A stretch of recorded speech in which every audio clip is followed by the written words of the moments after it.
Baik Bapak Ibu yang dikasihi Tuhan, persilakan duduk. Salam semuanya. Salam. Ya, ketika kita menyanyikan lagu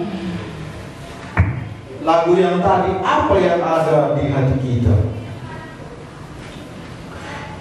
Betul ya, firman Tuhan itu seperti lagu kita tadi, katanya berbahagialah orang kesukaannya Taurat Tuhan, dan yang merenungkan Taurat itu siang dan malam.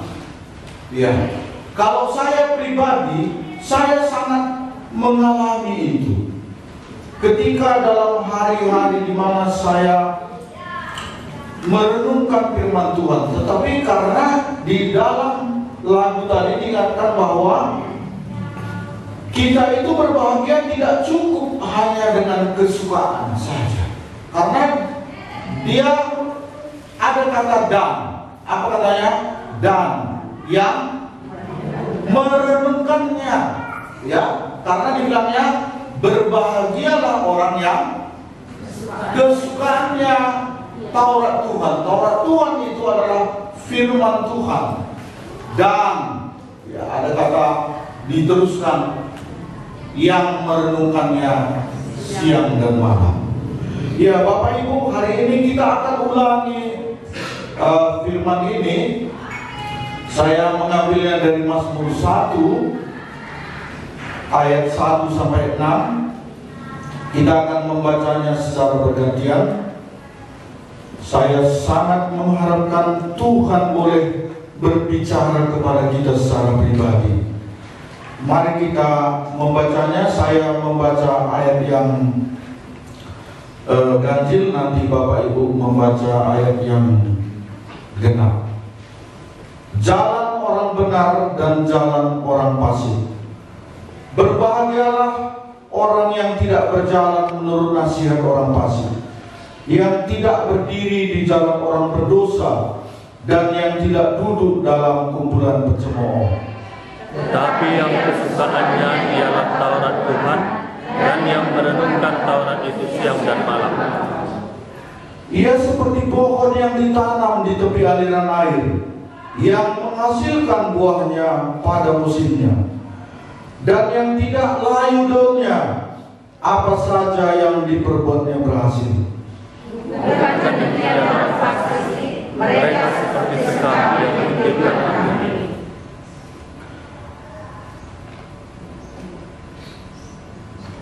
Sebab itu orang fasik tidak akan tahan dalam penghakiman, begitu pula orang berdosa dalam perkumpulan orang benar. Sebab Tuhan mengenal jalan orang benar, tetapi jalan orang fasik menuju kebinasaan. Ya Bapak Ibu saudara-saudara yang dikasihi Tuhan, Mazmur adalah, kita tahu sendiri, ini adalah kitab puji-pujian sekaligus doa yang disampaikan, yang diilhamkan oleh Roh kepada umat Tuhan, ya, lalu dikumpulkan, ya, oleh bangsa Israel untuk menjadi sumber baik dalam ibadah mereka, ya. Jadi Mazmur ini ada banyak hal boleh kita lihat, tetapi dalam Mazmur pasal 1 ini adalah Mazmur hikmat, ya, dan pendidikan bagi orang-orang percaya. Karena di sini Alkitab menulis bahwa jalan orang benar dan jalan orang fasik. Di dunia ini Bapak Ibu saudara-saudara yang dikasihi Tuhan, ya, hanya ada dua, satu orang benar, satu orang fasik. Ada dua. Nanti kalau Bapak Ibu teliti, saya baca dari perjanjian lama hingga perjanjian baru, ya, sampai nanti surat Petrus, Yudas juga mengatakan bagaimana orang-orang fasik, ya. Jadi dalam ayat ini tadi dikatakan berbahagialah orang yang tidak berjalan menurut nasihat orang fasik. Kira-kira kita, supaya kita beroleh berbahagia, kita harus mengenal dulu orang fasik itu gimana. Ya, mungkin kita sudah tahu orang fasik yang menurut kita selama ini orang yang gimana. Orang fasik. Ya. Mari kita lihat dulu Amsal 17 ayat 23 sebentar ya. Supaya kita nanti tahu orang fasik itu gimana ya. Amsal 17 ayat 2. Ayat 23 ya, maaf ya. Ada yang sudah dapat boleh membacakannya. Amsal 17 ayat 23. Orang fasik menerima hadiah suapan dari bumi menyebabkan jalan-jalan. Iya, ini orang fasik. Orang fasik menerima hadiah suapan dari pundi-pundi untuk membelokkan hukum. Ya, jadi kalau ada kasus Sambo, mungkin kalau juga membacanya satu orang. Amsal 21 ayat 4, supaya kita kenal orang fasik itu gimana. Tadi dia menerima suap ya. Oke, ada satu orang membacanya. Mata yang congkak dan hati yang sombong, yang menjadi pelita orang fasik adalah dosa. Iya. Mata congkak, ini orang fasik. Matanya congkak. Gimana sih mata congkak? Pernah hidang lu matanya congkak? Ugangi. Bawa, tatapkan ke atas lah.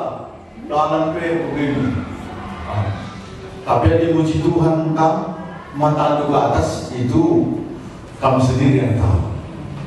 Kalau memuji Tuhan kita kan kadang mata kita ke atas ya, ke atas lah. Namanya kita lihat apa? Iya, selain ya. Tapi itu orang fasik, matanya congkak, hati sombong. Itu pelita mereka. Berarti kalau orang benar, itu pelitanya Mazmur 105 itu. 105 katanya, firmanmu itu pelita. Tetapi orang fasik, mata yang congkak, hati yang sombong, itu pelitanya. Berarti nggak mungkin itu nggak ada, itu kesenangannya. Begitu. Ini orang fasik.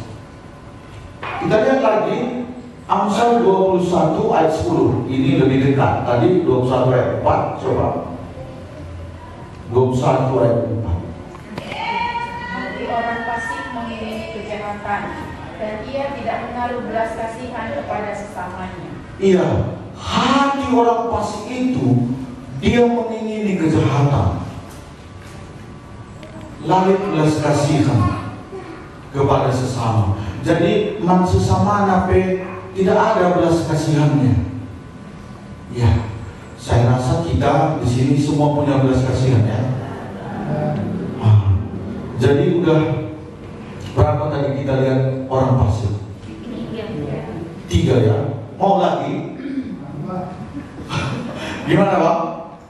Masih banyak. Kalau kamu teliti Alkitab, orang fasik ini satu lagi coba lihat 21 ayat 29. 21 juga ayat 29. Ya, mari baca satu orang juga. Orang fasik bermuka tebal, tetapi orang jujur mengatur jalannya. Iya, orang fasik itu mukanya tebal. Baik, muka tebal. Lama termela katanya. Kalau saya baca bahasa Karo, dia lama termela. Artinya dia tidak tahu malu. Itu orang fasik. Iya. Kita yang mana kena? Gak ada lagi ya? Udah bersih kita? Iya. Jadi ini orang fasik. Jadi kalau seperti ini kita simpulkan orang fasik itu gimana? Jelaslah orang yang tidak mengenal Tuhan. Bahkan mari kita lihat sebentar dalam 2 Tawarik. Ini supaya lebih jelas lagi. 2 Tawarik 1 19. Ya, 2 Tawarik. Saya nampak ya. 2 Tawarik 19 ayat 2 saya akan baca. Saya akan baca ayat 1-nya dan ayat 2. Begini kata firman Tuhan, Yosafat Raja Yehuda pulang dengan selamat ke istananya di Yerusalem. Ketika itu Yehu bin Hanani pelihat itu pergi menemuinya dan berkata kepada Raja Yosafat, sewajarnyakah engkau menolong orang fasik dan bersahabat dengan mereka yang membenci Tuhan, karena hal itu Tuhan murka terhadap engkau. Ya, Bapak Ibu saudara-saudara yang dikasihi Tuhan, ini ceritanya bagaimana Yosafat waktu itu, ya, dia sudah hebat karena dia sungguh mengasihi Tuhan, dia sungguh mencari Tuhan. Tetapi waktu itu ada Raja Israel, karena Israel waktu itu sudah terpecah dua, ya. Ada perkawinan antara Raja Yosafat, keluarga Yosafat dengan Raja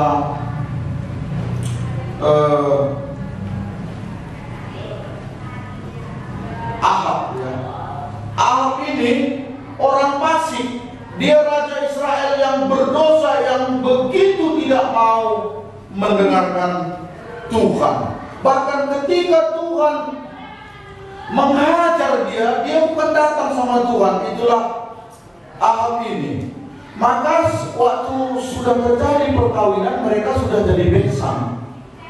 Ya, Yosafat berbesanan dengan Ahab. Maka setelah beberapa lama kemudian datang Yosafat ke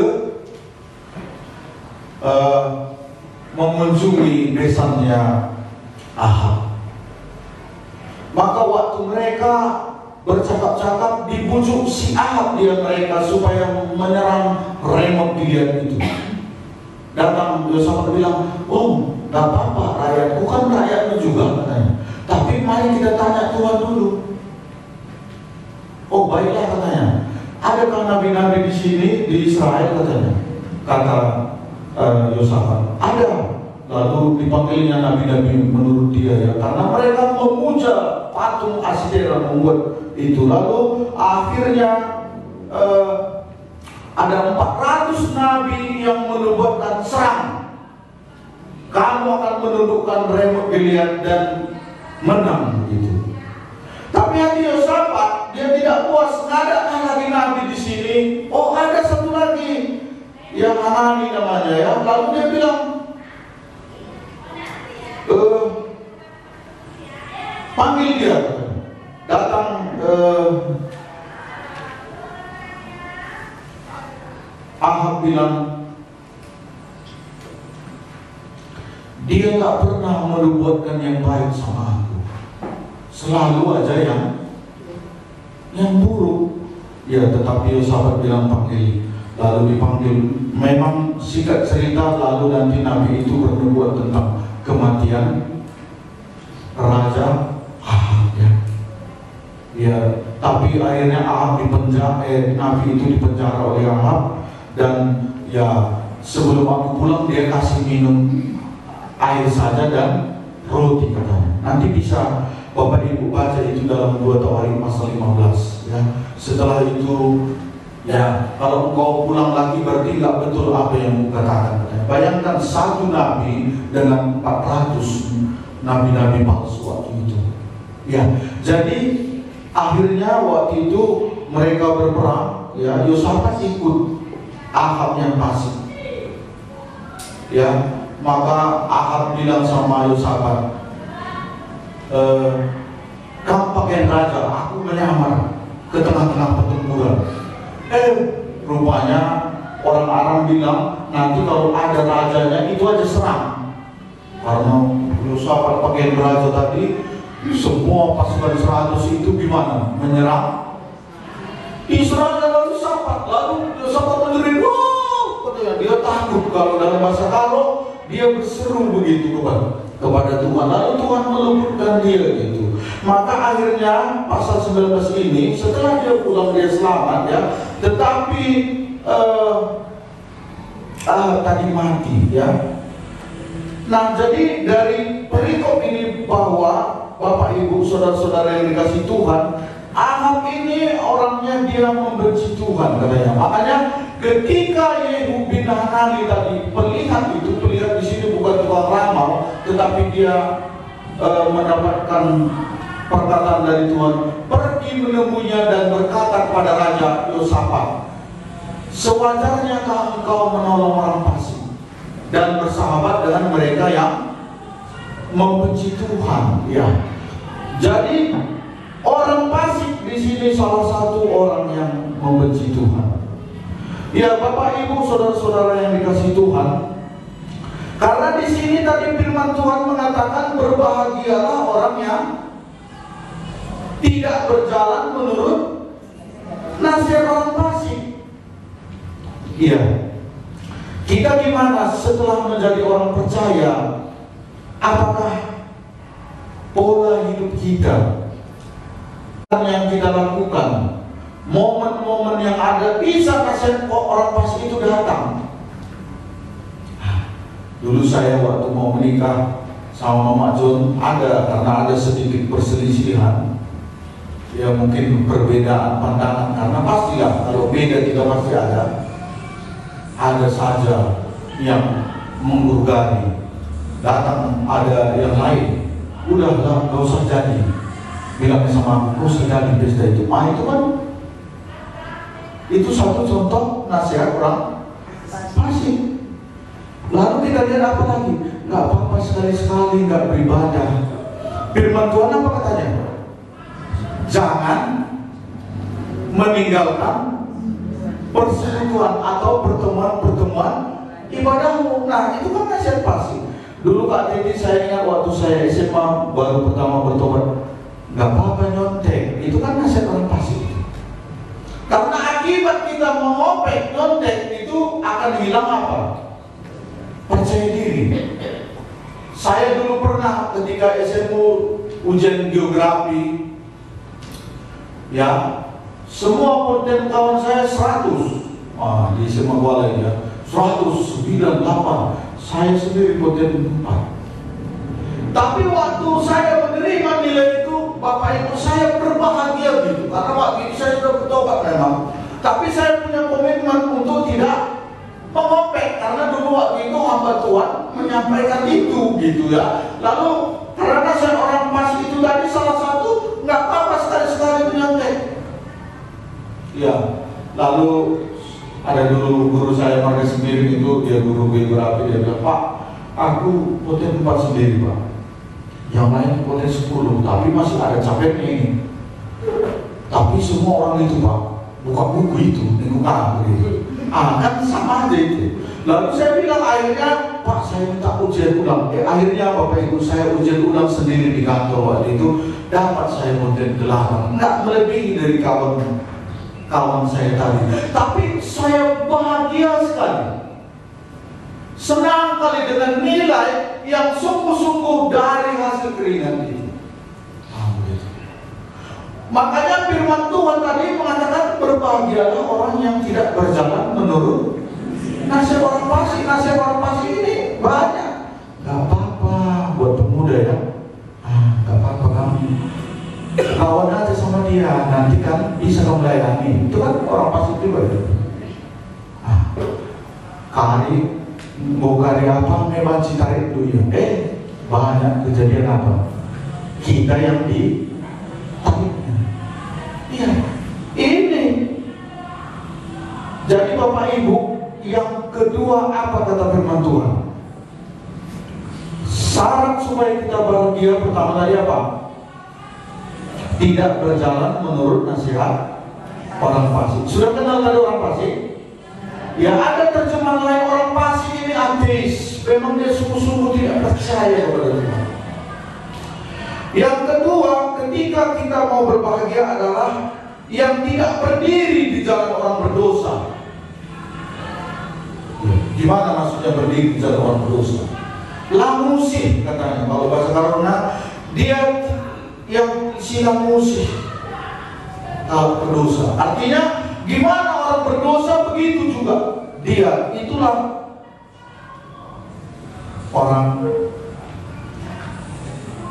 yang tidak berdiri. Berdiri ini berarti tadi mendengar nasihat. Nasihat ini kan lembut ya, kan bisa masuk kalau nasihat ini bisa dibisikkan lewat telinga. Tapi kalau berdiri ini sudah mendukung orang berdosa. Orang berdosa ini kalau bagi saya adalah orang yang belum diperdamaikan dengan Allah. Ya, orang kalau di dalam Yohanes pasal 3, orang yang belum dilahirkan kembali dalam Kristus. Ya, kalau kita sebagai orang percaya, kita masih mengikuti jalan orang berdosa. Gimana orang berdosa kayak gitu kita. Kalau orang berdosa itu, kalau suka dia main HP terus menerus, kita pun ikut, akhirnya kita akan kehilangan kebahagiaan. Kan hari ini ketika orang punya masalah, banyak men-share masalahnya di mana? Facebook, media sosial. Dia menurut nasihat orang fasik, akhirnya bukan tambah sukacita, bukan tambah bahagia. Ya, pemuda-pemudi, ya akhirnya bahkan saya pernah lihat caci maki keluar di dalam sebuah status. Lalu saya melihat teman saya itu dia tidak bahagia oleh karena itu. Dan yang ketiga, pemazmur mengatakan orang yang berbahagia adalah dia tidak duduk dalam kumpulan pencemooh. Tadi duduk, sekarang tadi berdiri, sekarang duduk, sudah enjoy. Berarti sudah menikmati. Kumpulan pencemooh di sini artinya makanya dia mengalami peningkatan, di mana orang itu akan bertambah jahat, ya. Tidak duduk dalam kumpulan pencemooh itu, kalau bahasa karunya menggombang Tuhan. Dia memang sudah mencaci. Dia selalu mencaci anak-anak Tuhan. Dia tidak. Ya, itulah kumpulan-kumpulan pencemooh. Ya, kalau kita gimana? Kalau kita bergabung dengan orang-orang seperti ini, kita akan nanti seperti orang ini.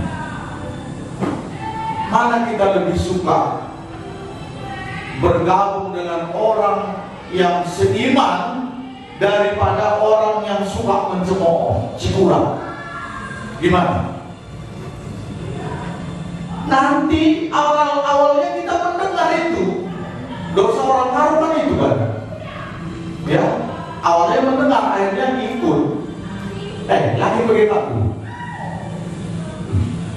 Balik cermat jadi. Ya, awalnya kita cerita ya, dengar, tetapi akhirnya gimana? Iya. Jadi orang benar itu, Bapak Ibu, dari firman ini kita dapat bahwa orang percaya sejati ini dapat kita ketahui ada dari apa. Yang pertama, dari apa yang mereka tidak lakukan. Ini bisa kita lihat. Dari apa yang mereka tidak lakukan, kita bisa mengenal orang percaya yang sejati. Yang kedua, dari tempat yang mereka tidak kunjungi.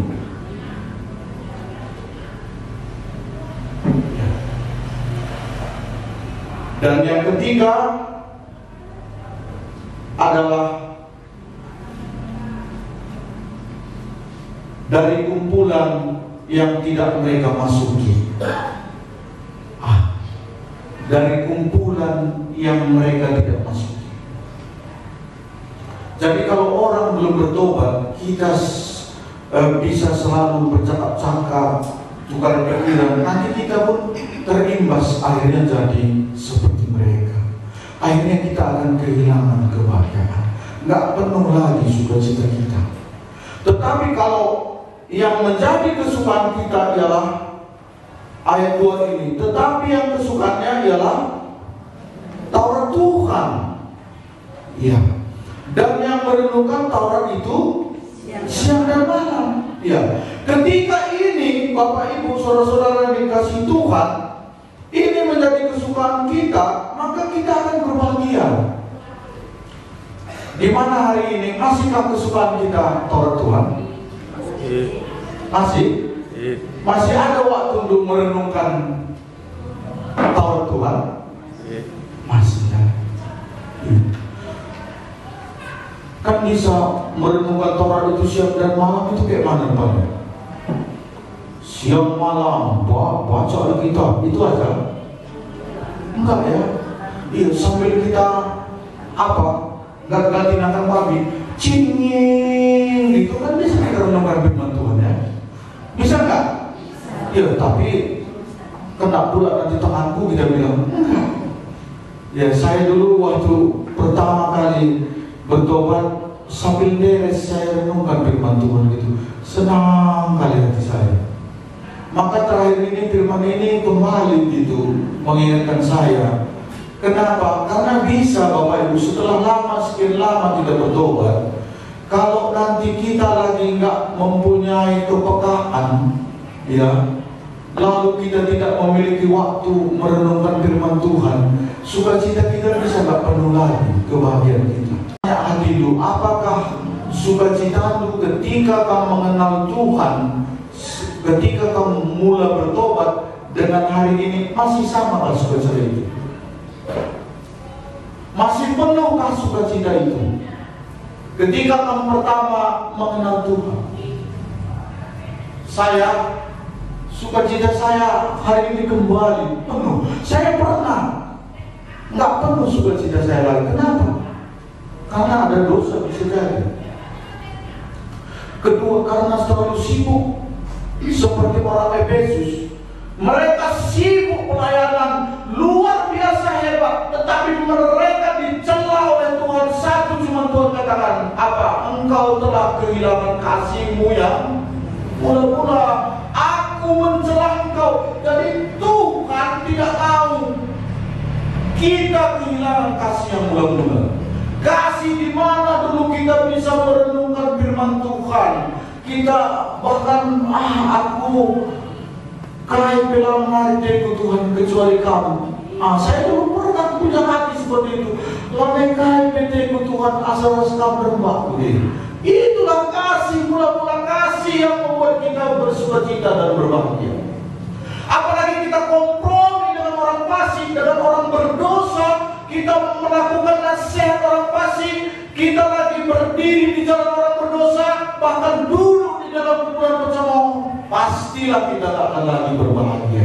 Akhirnya ibadah kita, apa yang kita kerjakan kepada Tuhan itu bisa hanya rutinitas saja. Tidak ada lagi. Tidak. Oleh karena itu Bapak Ibu, firman ini mengingatkan kita supaya kita berbahagia. Ya, datang kepada Tuhan. Ya, orang fasik itu di dalam Ayub, mari kita lihat satu Ayub pasal yang ke 36.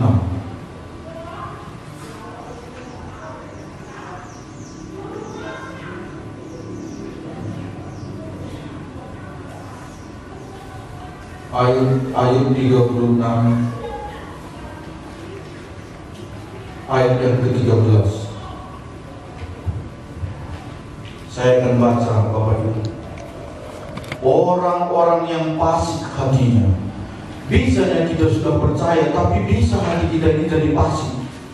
Orang-orang yang fasik hatinya menyimpan kemarahan. Mereka tidak berteriak minta tolong kalau mereka dibelenggunya.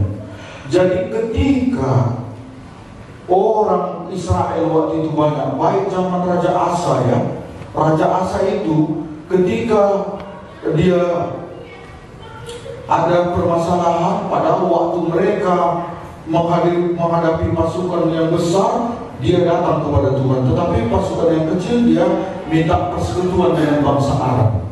Ya, makanya dia tidak berteriak lagi minta tolong bagi yang dibelenggunya. Ya. Kalau kita gimana? Ada di kesekinisran, mari bilang kita ke Tuhan. Tuhan tolong. Atau ketika datang kesusahan kita nggak lagi? Karena kalau bahasa karunya gini katanya tadi, kalau sila dibata, kalau ayat yang tadi ya, lalang rawa, jangan amina ikum dibata biya, la ia lepuh matana. Itu bahasa karunya. Lalang rawa. Jadi ada lalang rawa, pasti ini. Tapi muncul sekali merawa, ini perjuangan kita ya. Ya. Jadi ini, Bapak Ibu saudara-saudara yang dikasih Tuhan, kita akan melihat akhir daripada kehidupan orang benar dan orang fasik. Ayat 3, ia seperti pohon yang ditanam di tepi aliran air, yang menghasilkan buahnya pada musimnya. Ya, memang dulu ya, mungkin kita ketika pertama bertobat seperti menanam pohon rambutan, ya kan nggak langsung dia berbuah, tetapi pada musimnya nanti dia akan berbuah. Tapi kalau diri kita dulu pun udah bertobat, kita bilang baru hari ini pun nggak berbuah, mungkin perlu diperhatikan, karena ada yang menghasilkan buahnya pada musimnya. Pohon yang ditanam di tepi aliran air, ya. Kita tahu iklim Israel, kalau iklim Israel itu memang kurang air di sana. Makanya oleh karena itu di Israel itu di mana kalau ada air, makanya pohon-pohon di sana itu tidak layu dulu. Coba kamu pandang juga Bapak Ibu, kalau pohon itu di tepi aliran air kita lihat selalu subur dan segar. Jadi bisa kita nggak segar sebagai orang percaya, kita yang tahu kenapa aku nggak segar hari ini, kenapa nggak ada lagi sukacita yang penuh itu. Tanya Tuhan, karena dia sumber kehidupan kita gitu. Ya, jadi oleh karena itu dan menghasilkan buahnya pada musimnya, dan apa saja diperbuatnya berhasil. Ayat 4, bukan demikian orang fasik, mereka seperti sekam yang ditiup angin. Sekam, yaitu seperti lapung pagi itu bahasa karonya ya. Ya, ditiup angin kemana kuat angin ke situ dia. Ya. Lalu apalagi katanya orang fasik? Sebab itu orang fasik tidak akan tahan dalam penghakiman. Ya. Begitu pula orang berdosa dalam perkumpulan orang benar. Ya. Orang fasik tidak akan tahan dalam penghakiman. Ya, kalau kita lihat dalam Yudas, mari kita lihat Bapak Ibu satu ayat dalam Yudas 1 ayat 4 ya. Yudas 1 ayat 4. Boleh baca satu orang? Yudas 1 ayat 4. Ini harus kita hati-hati, karena di dalam judulnya di sana ada guru-guru palsu. Jadi orang fasik ini termasuk dia guru-guru palsu. Guru-guru palsu itu di mana Bapak Ibu? Dulu ada seorang pengkhotbah waktu saya hadir dalam sebuah gereja, dia bilang gini, olanen aku katanya. Tapi nenlah si ku katakan itu pasti. Jangan lihat aku, tapi lihatlah apa yang ku sampaikan. Itu orang fasik. Jadi makanya saya ketika saya menyampaikan firman Tuhan, saya sungguh gemetar, karena firman yang saya sampaikan ini harus hidup untuk. Karena kalau tidak, itu sama dengan kemunafikan orang fasik. Oleh karena itu di dalam tengah-tengah gereja juga ada ini dinasihatkan oleh Yudas. Ayat 4 saya akan baca, atau kita baca sama-sama 1-2 ya. Sebab ternyata ada orang tertentu yang telah masuk menyusup di tengah-tengah kamu, yaitu orang-orang yang telah lama ditentukan untuk dihukum. Mereka adalah orang-orang yang fasik, yang menyalahgunakan kasih karunia Allah kita untuk melampiaskan hawa nafsu mereka, dan yang menyangkal satu-satunya penguasa dan Tuhan kita Yesus Kristus. Ya, ini peringatan keras Bapak Ibu, bahwa di tengah-tengah jemaat, di tengah-tengah gereja akan muncul ini. Oleh karena itu Yudas mengingatkan kita. Makanya di sini dikatakannya ada orang tertentu yang telah masuk menyusup di tengah-tengah kamu, yaitu orang-orang yang telah lama ditentukan dihukum. Karena orang fasik, mereka adalah orang-orang yang ditentukan dihukum. Ya, mereka adalah orang-orang fasik yang menyalahgunakan apa? Kasih karunia.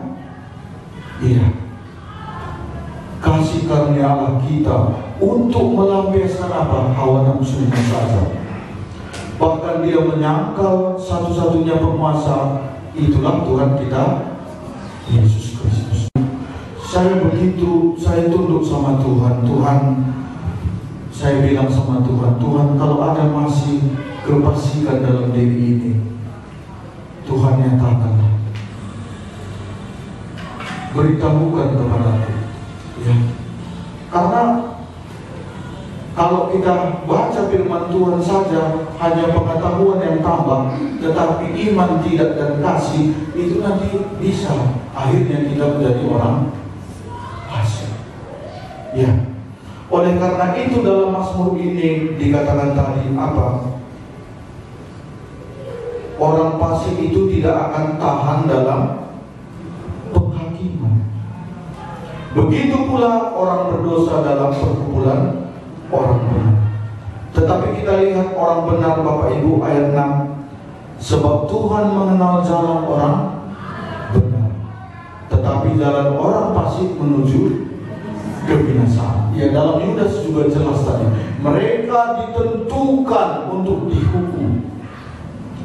Makanya sekali lagi saya ingatkan, kita perlu Bapak Ibu sebagai orang percaya, sebagai orang percaya yang sejati, kita perlu menggarisbawahi yang pertama, apa yang kita tidak lakukan, itu perlu.